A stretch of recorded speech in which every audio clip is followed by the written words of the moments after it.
Está no ar. Gente que Fala. O melhor programa de debates do rádio brasileiro.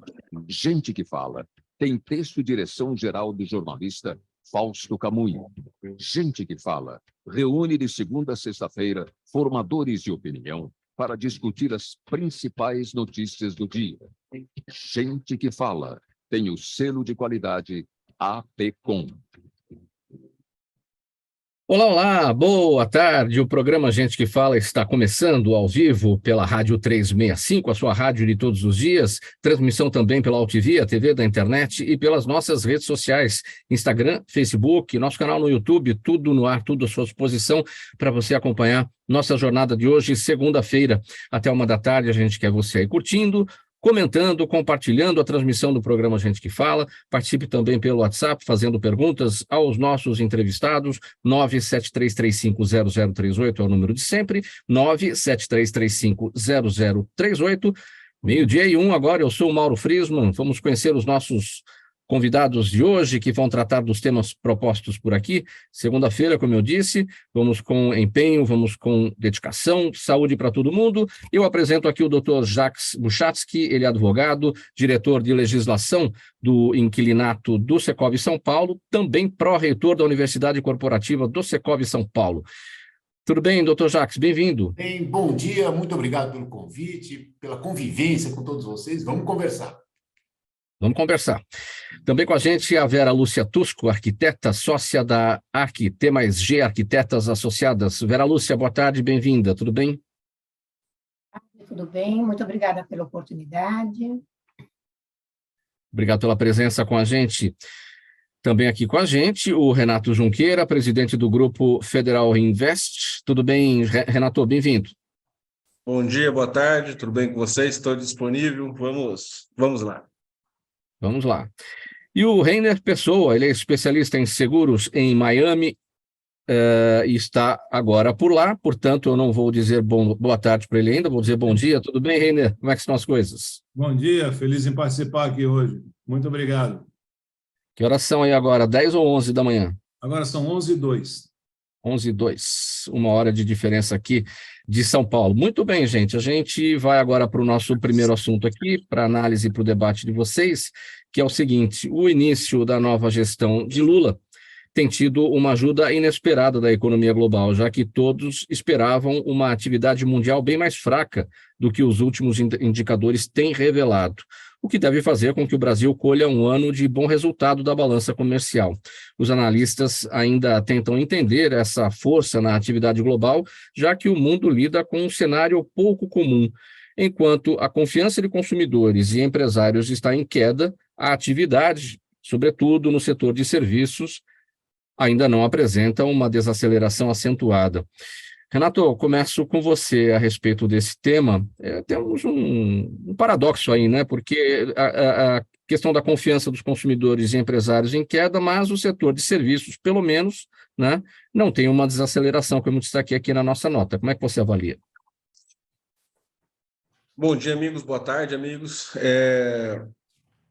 Particularmente, eu sinto...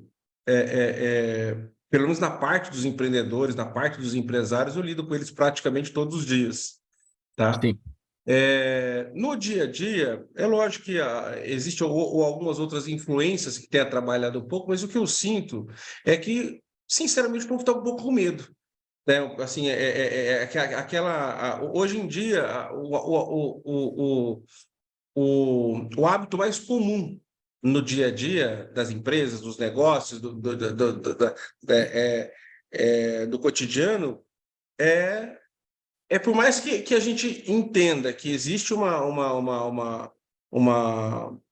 apoio externo, ou algum incentivo externo, mas o Brasil ele está naquele momento que vem de juros altos, que acompanha algumas coisas que vem atrapalhando, mas está todo mundo nessa preocupação de eu vou me precaver, porque assim, existe algumas sombras que ainda está, o país ainda está caminhando, mas está todo mundo meio com medo, né? Uma que não tem mais dinheiro no mercado, os bancos retraíram, mas principalmente para a gente, principalmente para o empreendedor que tem compromissos, que tem família para cuidar, que tem funcionários para pagar, eles estão meio com medo. Está todo mundo meio que se retraindo, segurando um pouquinho, então, sem saber, esperando muito. Eu acho que essa indecisão é que faz com que ainda ele fica meio estagnado, assim. Está todo mundo falando, poxa, eu vou me desligar de passivo, eu vou fazer um pouco de poupança, porque existem outras coisas que influenciam, né? A guerra da Ucrânia com os Estados Unidos contra a China lá e Rússia, existe também do lado de cá, os bancos fecharam as portas para crédito, do outro lado, algumas reformas fiscais que estão querendo sair, mas estão muito lentas. Então, o agronegócio, os empresários estão também meio chateados por um motivo ou por outro. Então, eu percebo o seguinte, que nesse momento está todo mundo mais falando, bom, deixa eu poupar um pouquinho e esperar para ver o que vai acontecer. Isso acaba atrapalhando, né? Isso acaba atrapalhando, porque da mesma forma que parece oportunidades. Quem tem um pouco mais de coragem,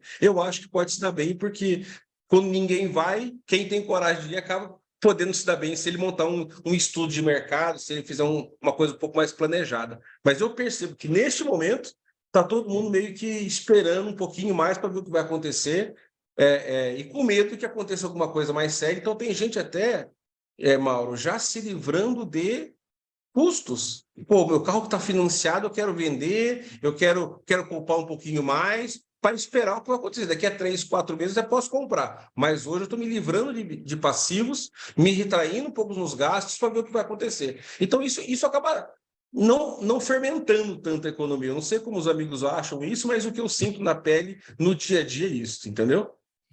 Doutor Jacques Buchatski, o seu sentimento em relação a tudo isso, porque você está dentro de um setor que é muito o termômetro, né? A gente vê, por exemplo, com uma oferta maior de imóveis para aluguel, um mercado mais aquecido. Quando esses imóveis são ocupados, evidentemente, né, quando há fechamento de contratos, né, entre locadores e locatários, é um bom sinal de que a economia está avançando melhor, né? Como é que é o seu sentimento nesse momento? Verdade, é um mercado que torce para todo mundo ir bem. Quando todo mundo vai bem, esse mercado vai bem também, né? Então, a torcida é sempre a favor. O que eu diria é até uma preocupação lateral a que o Renato falou, que é esse problema da economia. O que a gente vê com muita preocupação, e aí sim é uma guerra diária, uma batalha diária, é a preservação dos direitos dos dois lados. Então, é a segurança jurídica. Esse é o ponto. Então, dentro desse mercado, qualquer coisa é muito longa. Então, ninguém constrói uma casa em 2 dias, né? Então, demora 3 anos para lançar, aprovar, fazer, alugar. O contrato de locação vai ter 2, 3 anos. Então, é tudo muito longo. O que você quer apavorar qualquer investidor desse mercado, qualquer inquilino, qualquer proprietário, qualquer ponta que você esteja, se você quiser enlouquecer o cidadão, basta não dar segurança jurídica. O cara, quando assina o contrato, tem que ter certeza que aquele contrato, bem ou mal, vai ter que ser cumprido. Se eu escrevi mal o contrato, azar meu. Se eu escrevi bem, sorte minha. As leis têm que valer, não pode retroagir. O julgamento pelo judiciário tem que ser constante, porque aliás, tradicionalmente é investimento conservador, né? Sempre foi, né? Nunca foi, sim, sempre foi conservador. Então, a grande preocupação é essa. Quando existe a movimentação internacional, quando se cogita de outras coisas, outras reformas fiscais, tributárias, etc., o que dá medo é isso, eventual, não estou dizendo que vai ter, eventual insegurança jurídica. Se houver a preservação do contratado, esse mercado tem tudo para crescer para o resto da vida, com juro alto, com juro baixo, do jeito que vier. E todo mundo vai poder morar, ocupar, fazer, investir. Mas é o grande tema desse mercado, e eu acho que sempre foi, vai continuar sendo, devido a muitas movimentações, se chama segurança jurídica. E depende, né? Depende do Estado funcionando. Vera Lúcia, seu sentimento também a partir da sua área, você que é arquiteta, a gente também observa nesse setor um termômetro, porque quando as coisas vão bem, as construtoras, né, levantam prédios, as pessoas reformam os seus imóveis, querem mexer com a arquitetura, com a decoração, e qual que é o sentimento, então, nesse momento? É de cautela, as pessoas não querem gastar, não querem mexer ainda com isso tudo, ou já estão um pouquinho empolgadas? A empresas, construtoras, incorporadoras, eu acho que ainda elas estão um pouco retraídas. A gente tem uma insegurança, a gente tem uma taxa Selic alta, ainda nós temos inflação, então isso dá um pouco de insegurança.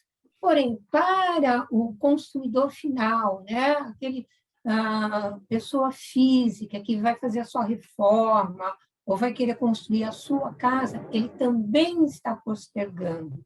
Existe ainda essa insegurança, a gente não sabe direito o que vai acontecer. Será que vai abaixar? Será que eu vou ter mais inflação? Então, existe essa insegurança ainda assim. Então, existe essa retração. Por outro lado, tem setores que estão indo muito bem, depende do tipo de serviço que você presta. Então, eu tenho várias formas de trabalho. Então, algumas que são de menores custos, estas ainda a gente consegue se manter. Para entender também agora com o Reiner, que tem uma atuação fora do Brasil, especificamente em Miami, nos Estados Unidos, como é que você sente por aí e como é que esse movimento global pode trazer bons ventos aqui para o Brasil também, Reiner? Eu acho uma coisa, eu vou comentar uma coisa que eu sempre digo: quem já se queimou com leite, vê uma vaca, sai correndo. Esse é o sentimento que você vê hoje em dia nas pessoas. Então, existe um pouco de medo ainda sobre o que está acontecendo, mas também tem que dar uma chance e ver se vão acontecer coisas boas. A evasão de mercado e a imigração aqui para Miami foi uma coisa maior. Eu vejo isso de uma forma até positiva para o empresário aqui nos Estados Unidos, porque, apesar de saírem um pouco de divisas do país, aumenta a ligação e aumenta a interligação econômica entre os dois países. A compreensão do mercado internacional é maior quando você começa a entender e viver o que acontece fora do seu próprio país. Então, eu acho que é um momento de transição.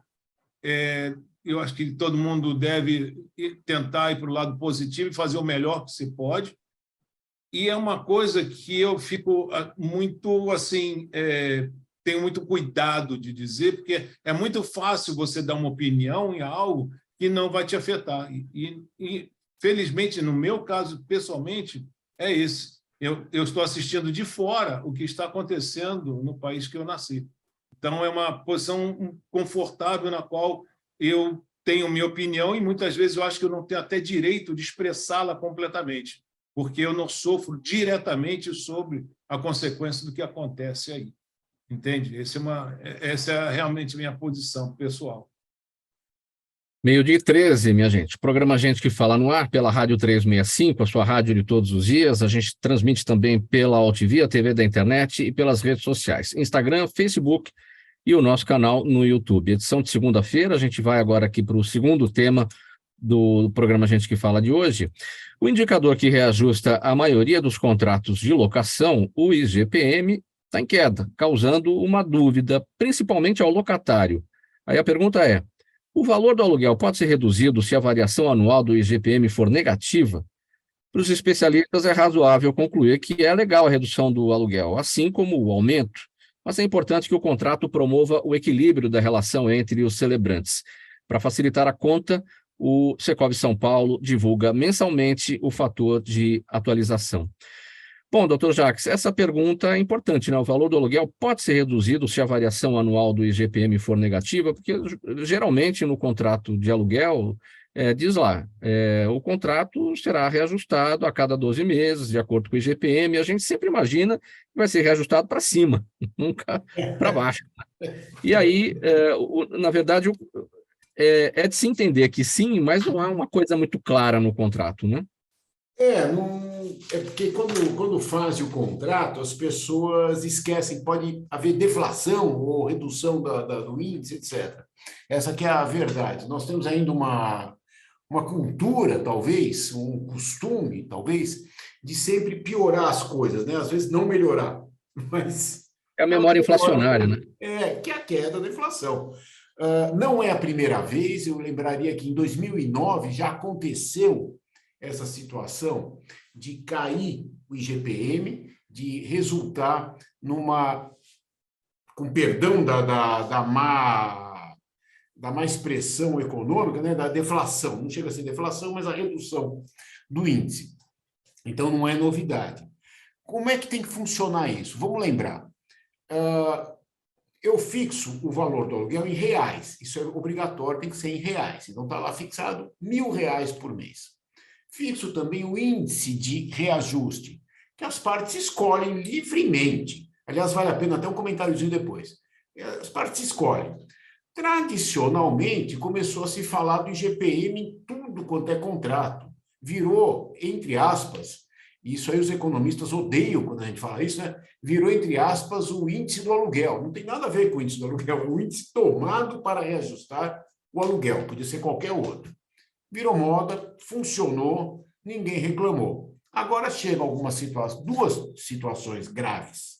Uma, no ano passado, no meio da pandemia, em que o IGPM explodiu. Como é que fica? Devo pagar o IGPM explodido? E agora que reduziu, devo reduzir? Vamos começar pelo mais fácil, que é o último. Sim, devo reduzir, sim. Se o aluguel era 1.000, se o índice aplicado vai dar 990, é 990 o valor do aluguel. Essa é a explicação econômica, qualquer um vai lhe dar. Onde surgiu uma questão complicada é numa decisão do STJ, que define um pouquinho diferente. Ele fala assim, olha, vai aplicar, mas jamais vai baixar do valor nominal anterior, o que me complica a vida. Como é que eu aplico o índice se eu não posso baixar dos 1.000? Então, essa explicação eu não tenho como explicar, nós vamos ter que perguntar para quem entende isso. Agora, tecnicamente, sim, aumentou, baixou. Vamos voltar um pouquinho. Assim como quem prometeu corrigir pelo IGPM e explodiu, vai ter que arcar, não tem por onde. Quais são as exceções que as pessoas usaram? Primeira exceção, se porventura esse índice estiver expressando algo muito errado, muito diferente, não é que ele está errado intrinsecamente, ele é bem calculado. Pode ser que ele esteja medindo alguma coisa que não diga mais respeito à inflação corrente. Quando é que eu vejo isso? Digamos que esse índice aqui vá a 10 e todos os outros vão a 2. Tem alguma coisa esquisita aí. Então, vale a pena reavaliar. É isso que os tribunais andaram fazendo. Vamos reavaliar um pouquinho, quando for o caso. Tá? Será que o problema, doutor Jacques, desculpe, não está exatamente no IGPM, esse índice escolhido, porque ele não retrata a realidade dos salários, do ganho do trabalhador. A base dele é o preço do atacado, é o preço das commodities, enfim. Esse é o problema. Só que as pessoas vieram trazendo... as pessoas hoje têm optado por outros índices. Tá? Tem alguns índices, sem querer me alongar muito, mas tem alguns índices muito bacanas.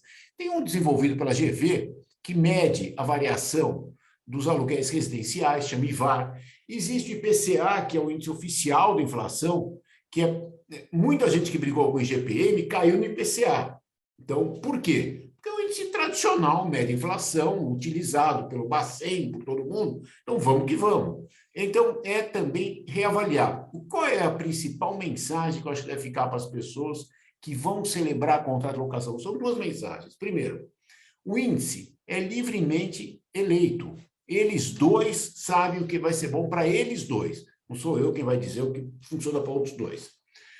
Tendo certeza disso, que é livre, medir que índice que é adequado para ele. Provavelmente, eles vão achar... Nós temos 50 e tantos índices valendo aqui no Brasil. Algum índice vai ser mais adequado para eles. Qual que as pessoas estão usando hoje? Elas estão indo para o IPCA, saindo um bocadinho do IGPM. É proibido o IGPM? Não. Usa o que você quiser. não tem problema. A lei só tem 2 proibições. Vincular a moeda estrangeira, então não posso falar conforme a variação do dólar, por exemplo, e vincular o salário mínimo. Não posso fixar o aluguel em 3 salários mínimos, 2 salários mínimos, por um monte de razões, todas corretas. Não tem, é perfeito isso. Mas fora isso, do jeito que quiserem. E aí, o que nos leva a um outro ponto. O que acontece se o aluguel estiver muito baixo ou muito alto e ficar desproporcional? A lei também permite 2 coisas. Uma conversa dos 2. Conversem, sentem, resolvam. É o melhor jeito possível. As pessoas estão fazendo, e se a pandemia teve uma boa consequência naquela desgraceira toda, foi provocar que locadores e locatários conversassem demais. Eu lembro daqueles anos, assim, todos os advogados, eu também, passavam o dia, a noite, conversando, tratando, refazendo os contratos. Então, conversar, a lei estimula isso, a lei dá essa liberdade, é o que convém. Segunda coisa, não deu conversa, a lei também prevê uma coisa chamada revisão do contrato, que é a adequação para o mercado. Para a gente fechar esse tópico, doutor Jacques, vamos pegar aqui um movimento que aconteceu durante a pandemia, né? O teletrabalho, home office, muita gente indo para casa e as grandes salas e os grandes escritórios ficaram sobrando. Parece que está tendo um movimento já de volta, muitas empresas não querendo mais esse modelo, nem mesmo o híbrido, né? Todo mundo no presencial e já está aquecendo um pouco aí a retomada do aluguel desses espaços, não é? Por incrível que pareça, quem está liderando o noticiário nisso, quem é? É o Google, que está pedindo para as pessoas que trabalham no Google irem para o escritório. Então, eles devem ter algo a ensinar para a gente, né?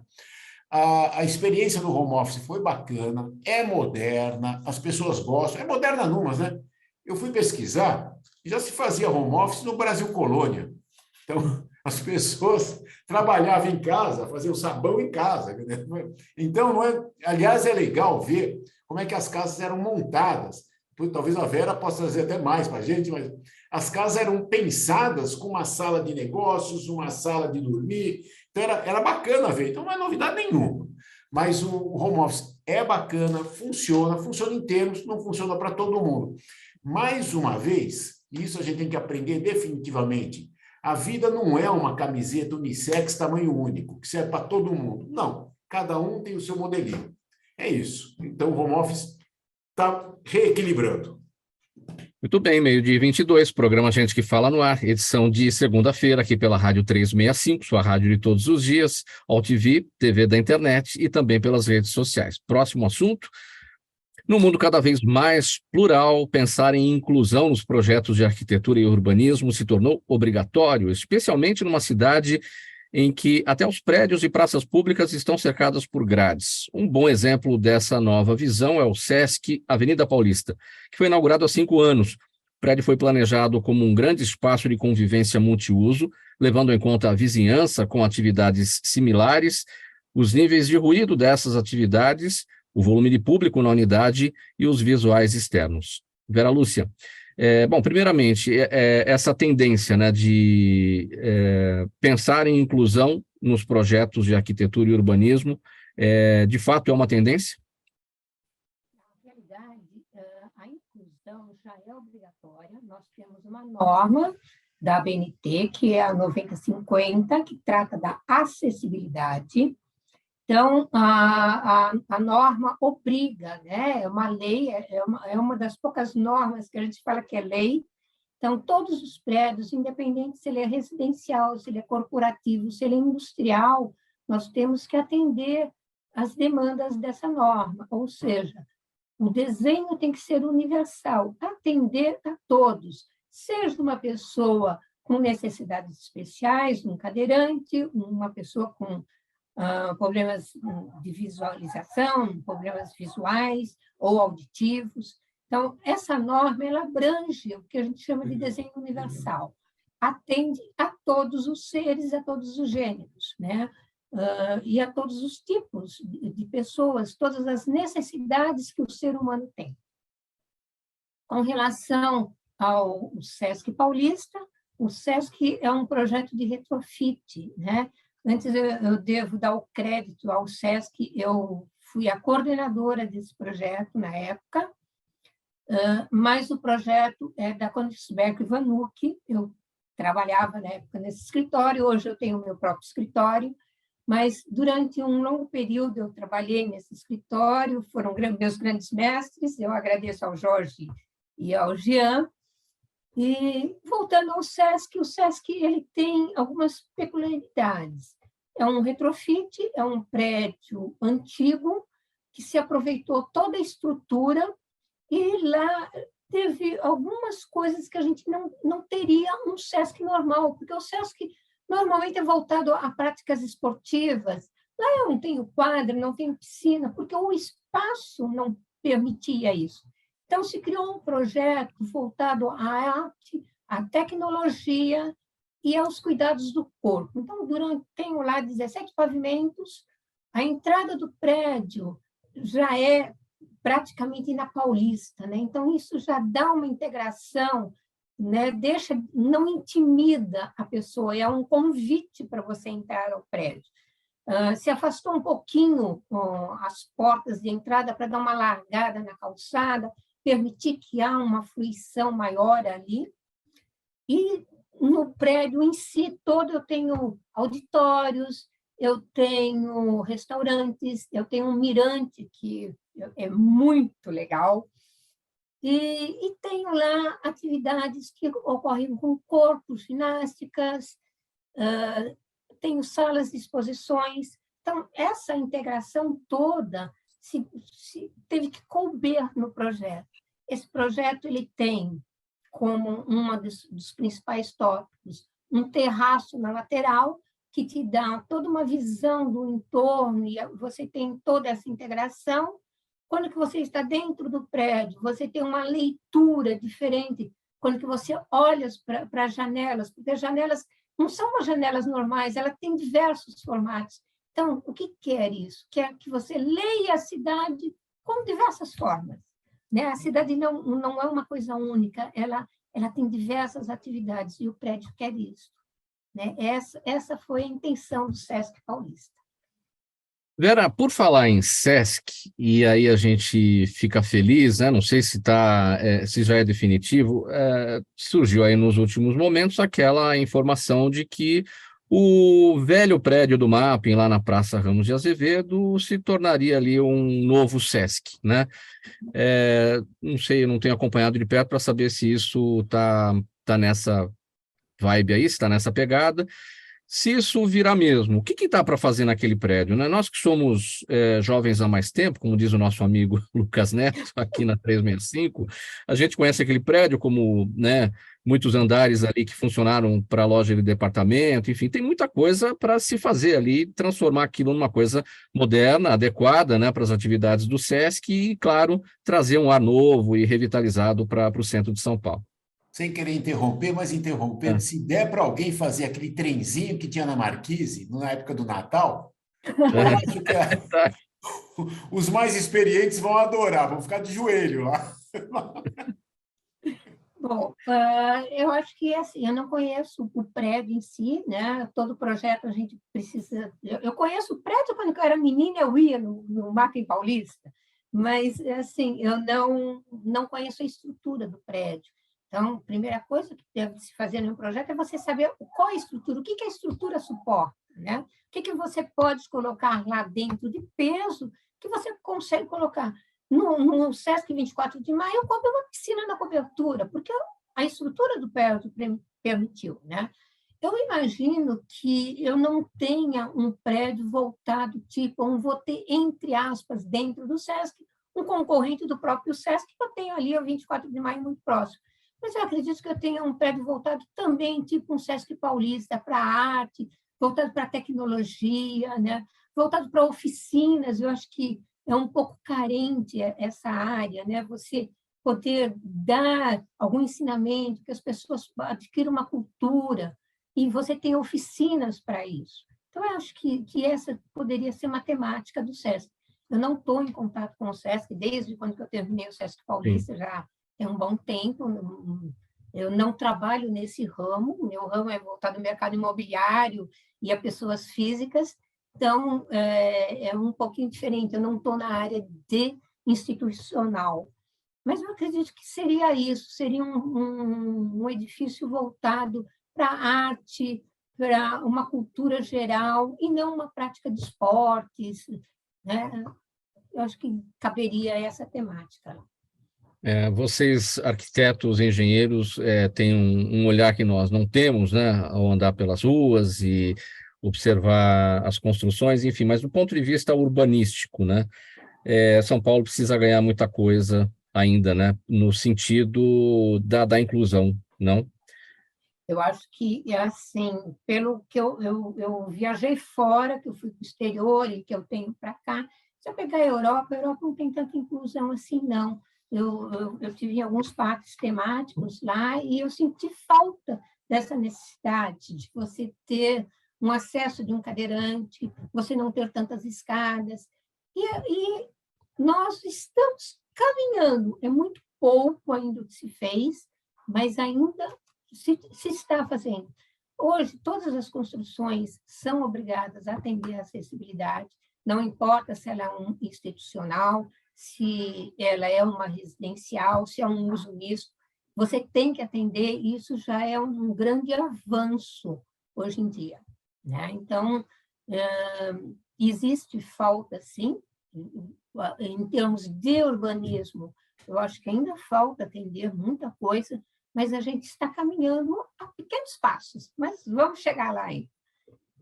A largos passos em Miami, né, Renato? Aí vocês nadam de braçada, né, nesse assunto.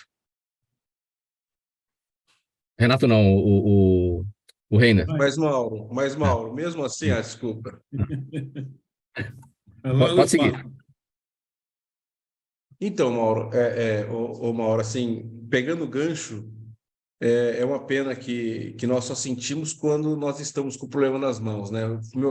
Meu filho operou os pés dele nessa sexta-feira agora, antes de ontem, sexta-feira agora, e só aí que a gente vai sentir. Eu acho que como seria importante a gente colocar no mundo didático, no mundo acadêmico, nas escolas, tal, o cidadão ir com a muleta durante um mês, para ele sentir que tudo que ele for fazer na vida, obrigatoriamente, ele teria que pensar nisso. Porque, assim, eu tive uma irmã excepcional quando eu era mais novo, já sentia isso, aí depois esqueci. E como cidadão, esquecendo.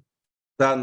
Mas, assim, sexta-feira agora, tive que buscar meu filho no operar o tornozelo dele, e só quando a gente sente o drama é que a gente fala, poxa, nós somos um egoísta mesmo, nós somos um...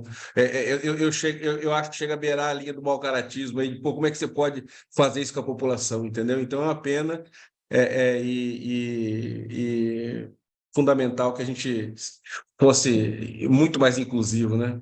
Que a gente use inteligência, que a gente use a inteligência a nosso favor, né? Você falou uma frase que, quando eu me arrebentei também, andei de muleta uns meses, eu pensava nisso, falava, pô, meu, essa cidade não é minha, não tem... Incrível, né? Incrível. Eu vou aproveitar o comentário, porque sexta-feira passada eu fiz uma coisa no ombro que chama-se Total Shoulder Replacement.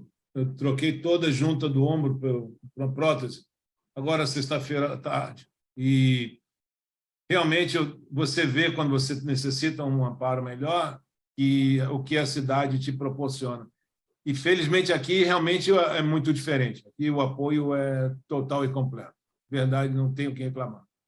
Verdade. Eu tenho um relato a fazer também a respeito disso. Minha filha tinha sofrido um entorse aí na semana retrasada, ficou aí de molho na semana passada. Em alguns dias ela foi para a escola, outros não. Largou as muletas aí agora na sexta-feira e já está tudo bem, enfim. Mas para ir para a escola era um problema, porque o trânsito é muito grande ali na rua da escola e você tem que parar o carro na porta, você não consegue, tem que parar antes, aí você sai com as muletas do carro, as calçadas naquele estado lastimável que a gente conhece aqui em São Paulo. Enfim, quando você enfrenta o problema, de fato, você realmente vê como as coisas são difíceis para quem tem a dificuldade de mobilidade numa cidade como São Paulo. Mas vamos torcer e trabalhar, né, para que essa situação, de fato, se modifique. Vamos falar sobre outro assunto agora, faltando 26 minutos para 1 da tarde, com o Renato. Os dados da Serasa Experian mostram que a procura das empresas por crédito está estagnada, com um crescimento tímido de 0,3% em abril, na comparação com o mesmo mês de 2022. Porém, esse congelamento das buscas não significa que as companhias não precisam de dinheiro, mas sim que a alta taxa de juros e a burocracia para obter os recursos retraíram as empresas. De acordo com os especialistas, porém, há opções no mercado que podem reduzir o problema. Por onde a gente começa, então, buscando crédito com essa taxa, Renato, de 13,75%? A taxa Selic, que é a taxa básica, na verdade, né? Na verdade, Mauro e amigo, assim, a gente imagina que a gente sempre faz essa analogia, por mais que no Brasil não tenha essa analogia, né? Porque você não vê a taxa Selic a 3,75%, que é alta, e quando você vê um cartão de crédito cobrando 600%, 470%, tendendo a subir a 600% ano, cheque especial quase chegando a 200%, não tem cabimento nenhum. Mesmo assim, com taxas tão altas, os juros continuam aumentando. Primeiro, eles fecharam, a grande maioria dos bancos começaram a fechar os créditos, aumentar as taxas. É uma maneira de fechar crédito. Quando você aumenta a taxa, você assusta um pouco. E outras empresas começaram a fechar algumas linhas de crédito, tipo financiamento, crédito pessoal, começaram realmente a fechar. Mas aconteceu uma coisa, Mauro, que vem e normalmente as taxas de juros, ela não está diretamente ligada apenas à Selic, porque o juros está diretamente ligado a risco, né? Então, assim, quando aumenta o risco, aumenta a taxa, naturalmente. Então, aí vem aquela história, poxa, aí tem algumas assombrações. Os Estados Unidos se estranhando com a China, depois vem a Americanas fechando, depois vem a Ambev, depois vem Tokstok, deve ter mais uma meia dúzia na fila aí que vão começar, é o efeito dominó. Então, assim, eles começam a descobrir alguns fatos, e vai ver, tem todas as outras montes de empresas nessa situação. Então, tem alguns fatores que incomodam muito, e tudo tende a risco. Tende a risco, sobe taxa, fecha alguns créditos. No desespero, as pessoas vão para o cheque especial ou vão lá para o cartão de crédito, que é pior ainda. O que eu acho que falta, Mauro, o que eu acho que falta, então, assim, o Brasil está realmente passando por uma turbulência, está todo mundo. Aí, o que o Mauro faz, o que o Jacques faz, o Reiner faz, a Vera, tira o dinheiro, estou com medo. Então, assim, ainda quem está com medo, tira o dinheiro do mercado. Então, aí a oferta e demanda, diminui ainda a oferta. O que eu acho que falta fazer, Mauro, a gente sabe que tem algumas educações no Brasil que a gente não tem o hábito de educar, entendeu? Alimentar, educação física, educação financeira, essas coisas que realmente fazem bem para a vida, a gente não explora tanto assim na infância, na cultura do brasileiro. O que falta a gente perceber, Mauro, é que a gente precisa de construir crédito antes de precisar. Nós temos o hábito de correr atrás do crédito quando precisa apenas. Entendeu? Imagina para um construtor, ou para um açougue, é mais fácil de entender. Por que não necessariamente ele só compra com o distribuidor, e quando ele está com crédito, ele não busca em comprar em 3, 4, 5 distribuidores? E quando ele está com crédito, ele vai comprar com o distribuidor, por mais que ele esteja com capital para comprar à vista, não abre crédito e fala o seguinte: vou te pagar daqui a um mês, daqui a 30 dias. Ele vai construindo o crédito com calma para quando ele precisa. Então, eu na minha cidade, eu tenho motos, eu gosto de moto. Então, quando eu vou na oficina de moto, por mais que eu tenha dinheiro para pagar, eu falo para o cara: eu posso pagar daqui a 30 dias? Eu vou construir meu crédito. Aí ele fala: opa, pode pagar sim, eu vou lá. Por mais que eu não precise, eu peço um prazo. Porque eu vou construindo crédito aos poucos. Aí eu vou no outro mecânico, pagar à vista, eu estou com o dinheiro no bolso. Posso pagar daqui a 15 dias? Ah, não, 15 dias não pode com 7. Então eu pago com 7 dias. Por mais que eu esteja com o dinheiro no banco. Por quê? Porque a gente precisa começar a construir crédito, principalmente no material primário. Entendeu? Então, o açougue, como eu disse, ele não vai pedir crédito na persiana, que ele vai comprar persiana uma vez na vida ou na morte. Mas pro frigorífico, naturalmente que ele tem que construir mais crédito, não sendo apenas no banco. Entendeu? Então, assim, a gente tem o péssimo hábito de construir carteira de crédito e também, na verdade, a gente acha que o Brasil só tem banco. Um monte de agências de fomento, tem FEC, tem securitizadora, tem fundos de investimento, que dá para construir crédito personalizados, por mais que você não tenha crédito. Então, assim, eu acho que a gente fica meio com as mãos amarradas por falta de conhecimento da verdade, porque ainda tem crédito no mercado, desde que você tenha a habilidade de poder encontrar o lugar certo. Desculpa ter falado bastante, mas só quis explanar um pouquinho. A gente fica se perguntando, né, para que existe o cheque especial, para que existe o cartão de crédito, né, com os níveis de juros estratosféricos do jeito que são, né? Muitos dizem, até classificam como juros pornográficos, né? Você não pode entrar no cheque especial, você não pode rolar a dívida do cartão de crédito especialmente porque, na verdade, esse tipo de dívida não tem garantia. Então, se não tem garantia de que vai ser pago, é por isso que os juros são altos. Mas será que é isso mesmo? O brasileiro é tão caloteiro, Renato? Então, às vezes, Mauro, as pessoas... Nós, há 20 anos atrás, quando alguém não pagava, não honrava com algum compromisso, a gente tinha um péssimo hábito chamado de velhaco, de caloteiro, aqueles nomes mais pesados. Não é o que acontece hoje em dia. Hoje em dia o mundo está difícil. Às vezes o cidadão não parou de pagar uma faculdade do filho porque fechou a coisa da pandemia. Então, assim, ele é um trabalhador, é um cara de bem que está lá lutando, mas infelizmente não teve essa possibilidade. Para você ter uma ideia, para fazer uma analogia, o que está acontecendo muito nas empresas no Brasil hoje, é por isso que está faltando um pouco de crédito no mercado. Porque a gente fala que está faltando crédito no mercado, mas vamos ver o cenário. Em pandemia, teve 50% das empresas no Brasil negociaram alguma coisa. Negociaram aluguel, negociaram um financiamento, fizeram um acordo com um trabalhista. Só que está caindo tudo agora, a pandemia passou. Então está todo mundo... Se você pegar o número de empresas em RJs no Brasil este ano, não é o dobro, é 500 ou quase 10 vezes maior do que o ano passado. Por quê? Porque todo mundo da pandemia está cobrando as empresas agora. Então, muitas empresas não têm crédito, não é que não têm crédito, elas estão negativadas, porque não é nem por causa do momento, é por causa do passado, que está caindo tudo no colo das empresas hoje. Então, Mauro, realmente é um momento que nós temos que ter bom senso entre credor e automaticamente devedor.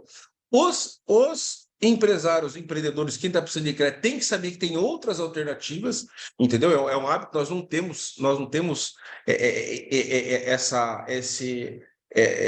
esse aprendizado do dia a dia, mas tem um monte de frente de trabalho, como eu disse, FEC, securitizadora, fundos de investimento, tem outras opções para pegar crédito do mercado, mas acho ainda que o momento é de muita cobrança em cima do que o mercado não voltou naturalmente. Pô, se o mercado tivesse voltado em V, todo mundo faturando 3 vezes mais, dá para pagar a dívida da pandemia, mas tá. Não voltamos a faturar tanto assim. E a cobrança está pesada, a execução está pesada. Pra você ter uma ideia, a cobrança está tão pesada, Mauro, não sei se você tem esses dados, mas 8% das empresas que foram negativadas novas no Brasil é pelo governo. O governo está negativando todo mundo. Entendeu? Por quê? Porque não cobrou passado, está negativando. Então, tem muita gente que perdeu o crédito pelo governo ter executado. Ele conseguiu segurar a empresa em pé, ele conseguiu segurar os colaboradores, mas está negativado pelo governo, para você ter ideia. 8% das empresas, que não tem negativação nenhuma. Então, assim, como é que você consegue crédito? Eu acho que falta um pouco mais de treinamento financeiro, de uma cultura dessas habilidades financeiras para poder viver no Brasil, porque realmente está difícil. Falar em cultura, 12h43 agora, a gente vai falar de uma outra cultura aqui no programa Gente que Fala. Olha, quem pensa em se estabelecer nos Estados Unidos tem que pensar em seguros, seja de carros, negócio, propriedade, saúde, vida e até cibernético.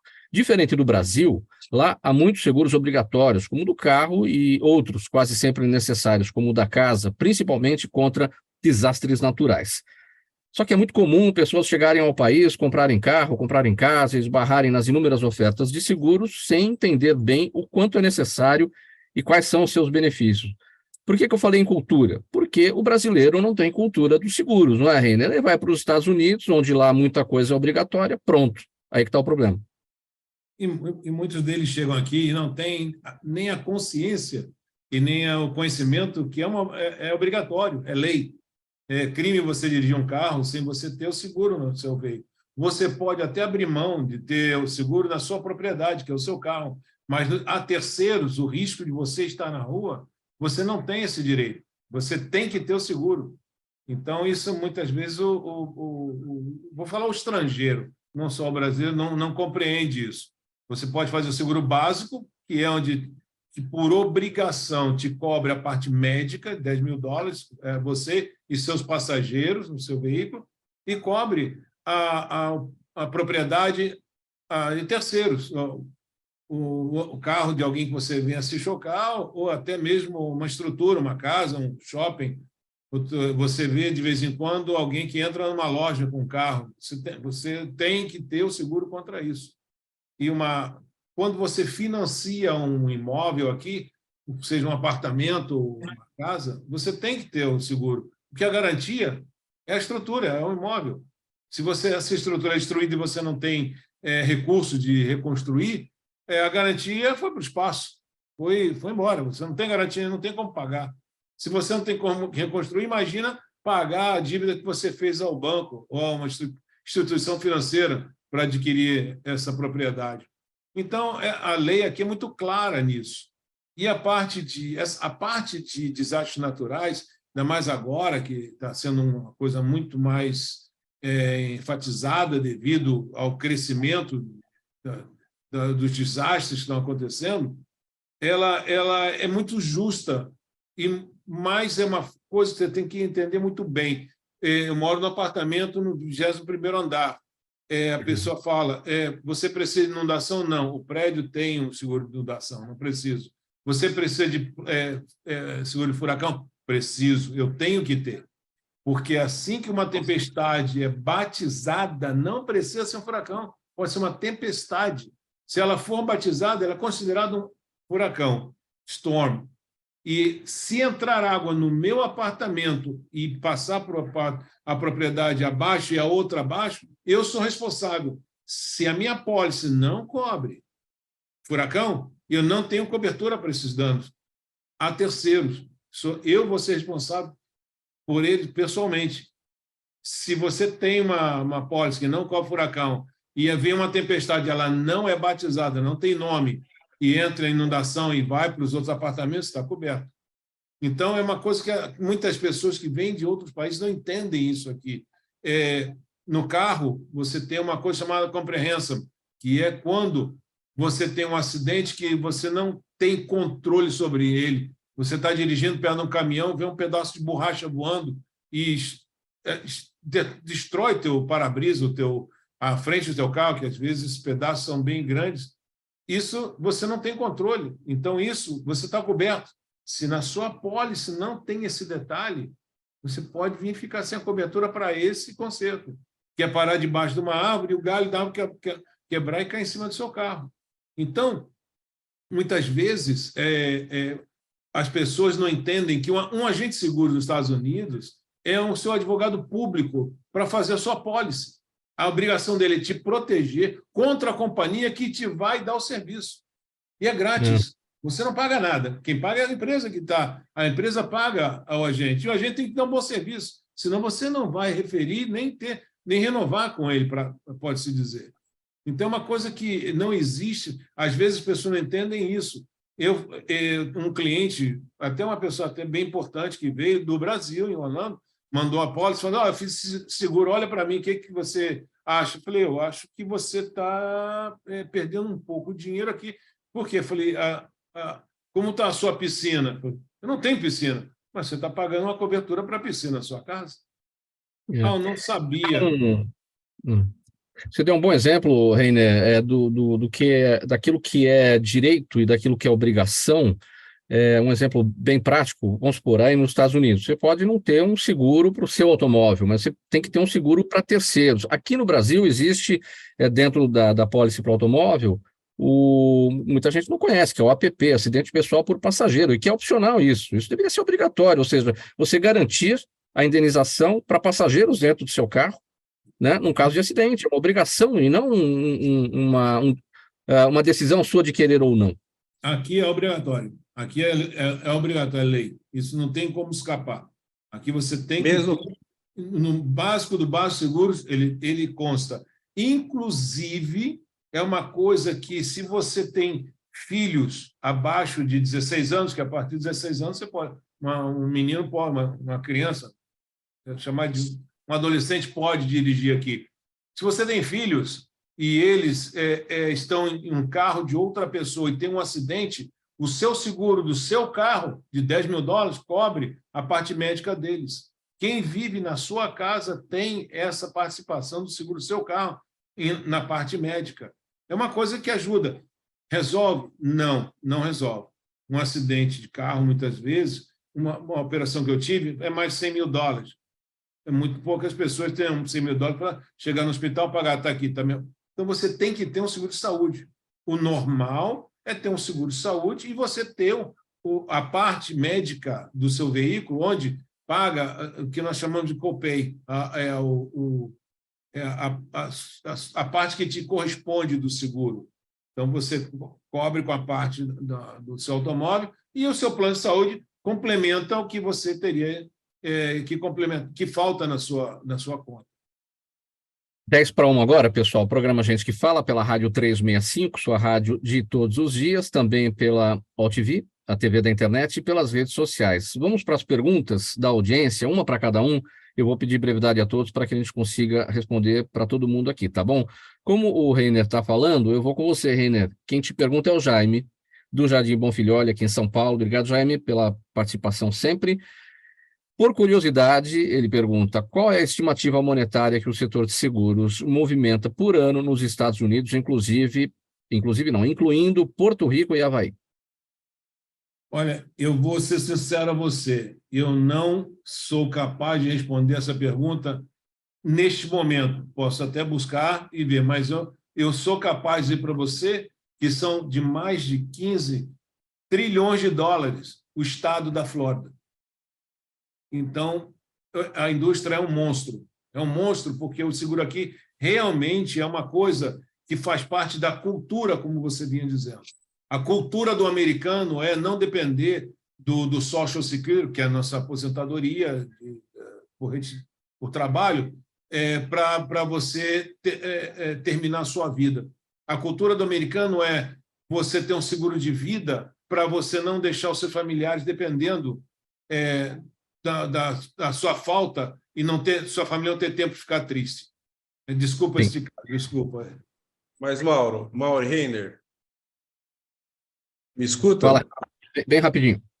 Eu acho que até por justiça deveria ser isso, né? Porque se o povo não paga seguro, quem paga o seguro somos nós, e Ancar e todo mundo, não tem nada a ver com a história. Então, assim, cada cidadão que você contrata em casa tem que ter seguro, cada empresa que você monta tem que ter seguro, porque senão a população vai pagar e automaticamente fica todo mundo sem. Eu acho que até por justiça deveria ter. Exatamente. Desculpa. Renato, a pergunta aqui do Rodrigo Monteiro está no Facebook. Na sua opinião, ele quer saber: o programa Desenrola pode aliviar a questão da falta de oferta de crédito? Então, eu não conheço bem o programa Desenrola, mas basicamente o grande problema nosso de crédito hoje, principalmente nas empresas, é essa forte cobrança do passado da pandemia. Então, assim, está todo mundo com as duas mãos amarradas, não faturando, conseguindo pagar as contas de agora com o ano passado. Todo o programa O grande problema, Mauro, e o amigo que perguntou, é que as empresas estão sem crédito agora, estão inadimplentes. Então, assim, por mais que tenha programas bons, fica difícil de negociar quando você está inadimplente, entendeu? O programa Desenrola pode até melhorar a vida das pessoas que vão resolver as suas dívidas, vão renegociar suas dívidas, estarão mais preparadas para a aquisição de novos créditos, mas esses créditos não existem, ou se existem, não têm condição de acesso. Absurdos. Exatamente. A situação é a seguinte: nessa situação, tem outras propostas de mercado que eu acredito que as pessoas precisam de acreditar que não existe só os bancos. No Brasil só tem 4, 5 bancos grandes, mas tem muitas opções no mercado que a gente pode ir atrás, estão portas abertas e topam negociar. Vera, a Daniela Neves está no YouTube e pergunta se é possível dizer que os parques e praças públicas no Brasil, de um modo geral, têm hoje uma arquitetura, urbanismo ultrapassados. Existem duas coisas que acontecem. Hoje, o poder público, as prefeituras, normalmente, elas montam um parque e ficam à deriva. Não existe uma continuidade, não existe um processo de manutenção. E, por outro lado, existe a depredação do público. O brasileiro em si, ele ainda não tem essa educação de saber usar, né? Você usa o equipamento e não o destrói. Então, de certa forma, eles não é que estão ultrapassados, falta manutenção, falta zelo por parte governamental e falta zelo por parte de quem usa também. Então, eu acho que precisa de uma educação para esse povo saber usar com consciência que aquilo não é dele, mas também é do próximo. Então, é isso Muitas que falta. muitas vezes o poder público não faz a zeladoria, às vezes faz e faz mal feito. E quando faz bem feito, o usuário realmente não ajuda a preservar, não ajuda a conservar. É um problema realmente de educação e cultura. Jacques, Juliana Rocha no Instagram, em que medida os síndicos e administradores de condomínios em São Paulo já são devidamente profissionalizados? Acho que a pergunta vai naquele sentido do síndico morador, do síndico profissional, né? É legal essa pergunta, um pouquinho fora aí, mas é legal.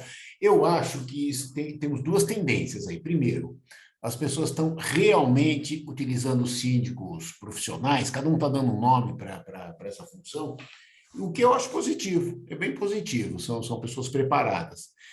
Além disso, os síndicos moradores têm feito cursos. É interessante lá no Secov São Paulo, lá na universidade, a quantidade de gente que vai lá só para aprender a administrar um condomínio, para entender quais são os impostos a pagar, quais são os deveres, como contrata a gente, como descontrata a gente, quais são as responsabilidades. Eu acho que isso aí está num crescendo. Eu fico lembrando daquele antigo síndico que era o senhorzinho aposentado, que ficava lá no prédio e só anotava a entrada e saída do porteiro, né? E vai que vai. Esse não existe mais. As pessoas estão se profissionalizando, os cursos estão aí. Lá no próprio Secov, nosso curso de administração de condomínio foi totalmente alterado, tá? Estou eu querendo fazer o curso lá, porque tem coisa que eu não sei fazer, que eu acho que está na hora de aprender. As pessoas estão aprendendo, estão usando, sim, virou uma coisa de profissional.